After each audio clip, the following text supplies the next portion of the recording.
പശ്ചിമബംഗാളിൽ ആദ്യഘട്ടത്തിൽ 152 മണ്ഡലങ്ങളാണ് പോളിംഗ് ബൂത്തിലേക്ക് എത്തുക. ദേശീയ നേതാക്കളെ അടക്കം അണിനിരത്തിക്കൊണ്ടുള്ള പ്രചാരണമാണ് മുന്നണികൾ നടത്തുന്നത്. നോബിൾ മാരിക്കാരൻ വിവരങ്ങളുമായി നമ്മളോടൊപ്പം ചേരുകയാണ്. നോബിൾ, സ്ത്രീ സംവരണ ബിൽ ഏറ്റവും കൂടുതൽ വലിയ ചർച്ചയാകുന്നത് കഴിഞ്ഞ ദിവസം പ്രധാനമന്ത്രി അടക്കം എത്തി വലിയ ചർച്ചയാക്കാൻ ശ്രമിച്ചതും പശ്ചിമബംഗാളിൽ തന്നെയാണ്. ഈ അവസാന ദിവസത്തെ രാഷ്ട്രീയ മാറിമറിയലുകൾ എങ്ങനെയാണ്? അതിനോടൊപ്പം തന്നെ ഈ BJP വിരുദ്ധ വോട്ടുകൾ സ്പ്ലിറ്റ് ചെയ്യും എന്നൊരു പ്രതീതി ബംഗാളിൽ രൂപപ്പെട്ടിട്ടുണ്ട്.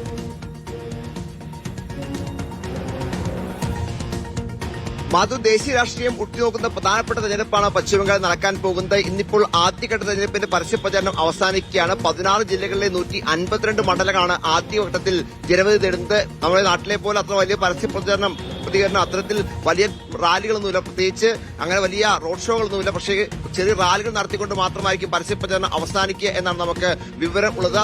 കേരളത്തിൽ പുറത്തെ സാഹചര്യം അങ്ങനെയാണ്. നേരത്തെ ആദ്യം തമിഴ്നാട്ടിലെ സാഹചര്യം സമാനമായി തന്നെയാണ് പശ്ചിമബംഗാളിലും. എന്താണെങ്കിലും സാഹചര്യം ഇപ്പോൾ ആദ്യഘട്ടത്തിൽ പരസ്യപ്രചരണം അവസാനിപ്പിക്കുമ്പോൾ കേന്ദ്ര ആഭ്യന്തരമന്ത്രി അമിത്ഷാ അടക്കമുള്ള ആളുകൾ BJP പ്രചരണത്തിന് വേണ്ടി സംസ്ഥാനത്ത് ഉണ്ട്. പ്രധാനമായും അമിത്ഷായോടൊപ്പം തന്നെ അസം മുഖ്യമന്ത്രി ഹിമന്ത ബിശ്വ ശർമ്മ അടക്കമുള്ള ആളുകൾ കേന്ദ്രമന്ത്രിമാരൊക്കെ എന്താണെങ്കിലും BJPക്ക് വേണ്ടി പ്രചരണം നടത്താൻ സംസ്ഥാനത്ത് ഉണ്ട്. BJPയുടെ മുഖം ഇത്തവണ സംസ്ഥാനത്ത് പ്രധാനമന്ത്രി നരേന്ദ്രമോദി തന്നെയായിരുന്നു. ഒപ്പം TMCക്ക് ആണെങ്കിൽ മമതാ ബാനർജി ആയിരുന്നു. പ്രധാനപ്പെട്ട വിഷയങ്ങൾ എന്ന് പറയുന്നത് ഈ തെരഞ്ഞെടുപ്പിൽ ഏറ്റവും ചർച്ച അവസാന ഘട്ടത്തിൽ എത്തുമ്പോൾ മാധു സൂചിപ്പിച്ചു തന്നെ വനിതാ സംവരണം ബന്ധപ്പെട്ട വിഷയങ്ങളാണ്. കാരണം അവസാന ദിവസങ്ങളിൽ പ്രധാനമന്ത്രി നരേന്ദ്രമോദി അവിടെ എത്തിയപ്പോൾ പശ്ചിമബംഗാൾ എത്തിയപ്പോഴും ഏറ്റവും അധികം ശക്തമായി വിമർശിച്ചത് TMCയുടെ സ്ത്രീ വിരുദ്ധതയാണ്. പ്രത്യേകിച്ച് രാഷ്ട്രപതി അടക്കം സ്വീകരിക്കാൻ ഭാഗത്ത് മമതാ ബാനർജി, ഒപ്പം ഈ പറഞ്ഞ വനിതാ സംവരണ ബില്ലിന് എതിരായി വോട്ട് ചെയ്ത പ്രതിപക്ഷം TMC അടക്കമുള്ള കക്ഷികളുടെ വിമർശനമായിരുന്നു. എന്താണെങ്കിലും മോദിയുടെ ഭാഗത്ത് അവസാന ദിവസങ്ങളിൽ ഉണ്ടായത്.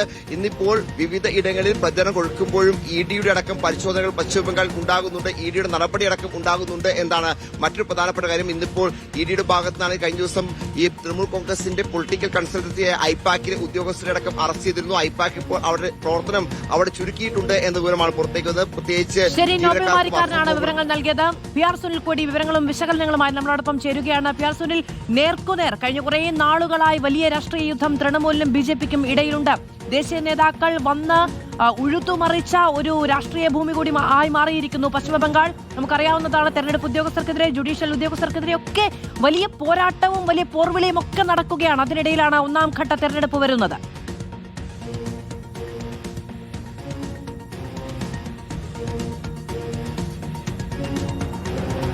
വലിയ പോരാട്ടമാണ് പശ്ചിമബംഗാളിൽ നടക്കുന്നത്. ഇത്തവണ ബംഗാൾ ഏത് വിധേനയും പിടിക്കുക എന്ന ലക്ഷ്യത്തോടെയാണ് BJP മുന്നോട്ട് പോകുന്നത്. കഴിഞ്ഞ നിയമസഭാ തെരഞ്ഞെടുപ്പിൽ നമുക്കറിയാം വലിയ വർഗീയ ധ്രുവീകരണം അടക്കം പയറ്റിയാണ് BJP മുന്നോട്ട് പോയത്. പക്ഷേ 100 തികയ്ക്കാൻ പശ്ചിമബംഗാൾ നിയമസഭയിൽ BJPക്ക് സാധിച്ചിട്ടില്ല. ഇത്തവണ അധികാരം പിടിക്കും എന്ന ഉറച്ച ആത്മവിശ്വാസത്തിൽ BJP മുന്നോട്ട് പോകുമ്പോൾ BJPയെ കഴിഞ്ഞ തവണത്തിൽ നിന്ന് ഒരടി മുന്നോട്ട് പോകാൻ അനുവദിക്കില്ല എന്ന നിലപാടിൽ, രാഷ്ട്രീയ നിലപാടിൽ മമതാ ബാനർജി മുന്നോട്ട് പോവുകയാണ്. അതായാലും തെരുവിലിറങ്ങി BJPയെ ശക്തമായി നേരിടുക എന്ന വലിയ രാഷ്ട്രീയ നീക്കം തന്നെയാണ് പശ്ചിമബംഗാളിൽ മമതാ ബാനർജി നടത്തുന്നത്. അത് SIRന്റെ കാര്യത്തിലടക്കം നമ്മൾ കണ്ടതാണ്. സുപ്രീം കോടതി വരെ പോയി. സുപ്രീം കോടതിയിൽ അഭിഭാഷകയായി ഒരു സംസ്ഥാനത്തിന്റെ മുഖ്യമന്ത്രി അവിടെ വാദിച്ച് കേന്ദ്ര സർക്കാരിനെതിരെ ശക്തമായ നിലപാട് സ്വീകരിക്കുകയും തെരഞ്ഞെടുപ്പ് കമ്മീഷനെതിരെ ശക്തമായ നിലപാട് സ്വീകരിക്കുകയും SIRലൂടെ പശ്ചിമബംഗാളിനെ വിഭജിക്കാൻ BJPയും കേന്ദ്ര സർക്കാരും ശ്രമിക്കുന്നു എന്നത് അടക്കമുള്ള വലിയ രാഷ്ട്രീയ ആരോപണങ്ങൾ ഉയർത്തിയാണ് മമതാ ബാനർജി മുന്നോട്ട് പോയത്. എങ്ങനെ വിധി എഴുതുമെന്നത് അതുകൊണ്ട് തന്നെ സാഗൂതം ഇന്ത്യൻ രാഷ്ട്രീയം ഉറ്റുനോക്കുകയാണ്. ആരുടെ തെരഞ്ഞെടുപ്പ് തന്ത്രങ്ങളാണ്?